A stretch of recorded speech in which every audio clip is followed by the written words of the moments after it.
have Mr. Shashank online. If we do, what the thing to ask, Malika, and to understand is what really is the impact for India. And at 25% of tariffs, the impact being penciled in by most economists was between 0.2% to 0.4%.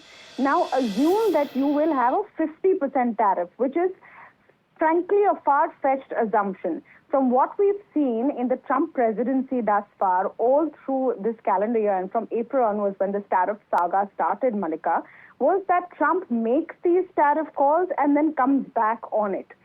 He's done that with pretty much every nation. And it's likely that at the end of this negotiation, it will happen with India as well. Having said that, what's the most that it will impact the Indian economy is something that the market will look at tomorrow as well.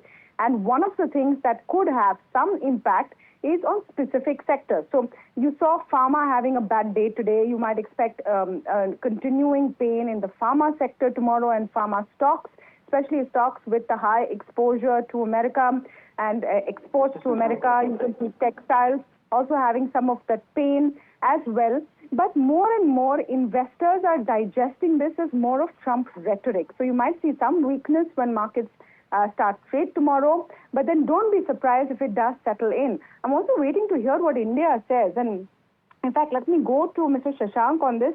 His former Foreign Secretary. Mr. Shashank, hi, Tamanna here. Great to speak with you on, at an important day and in the middle of what is clearly a tariff assault. And that truly is the question. How do you think India should and will respond? I don't think India is going to respond in kind.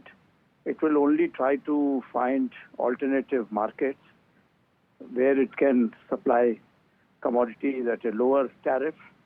And also it will try to continue negotiations with the Americans so that more equitable arrangement can be arrived at, because in the long term, these policies don't really help the American economy also.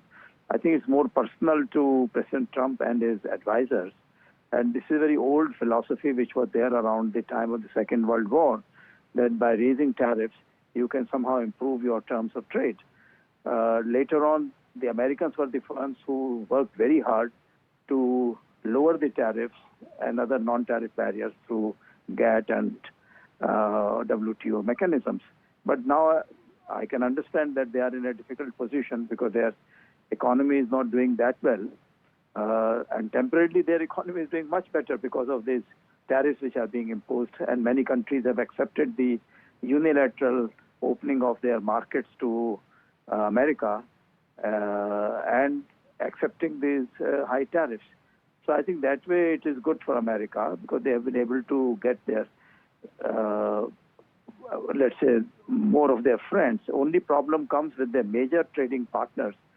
There, I think there has been no progress, whether China, whether Mexico, Canada. And India is willing to take the pain because India would like to improve relations with the United States, would like to work out a bilateral trade arrangement. But we understand that they have problems on their side, and they are not able to convince the Russians and Ukrainians to come to a settlement and to stop the war. Because once that war stops in Europe, I think perhaps most of the problems will go away about purchase of the oil and other commodities from Russia, because after all, USA and EU also are buying these commodities from Russia.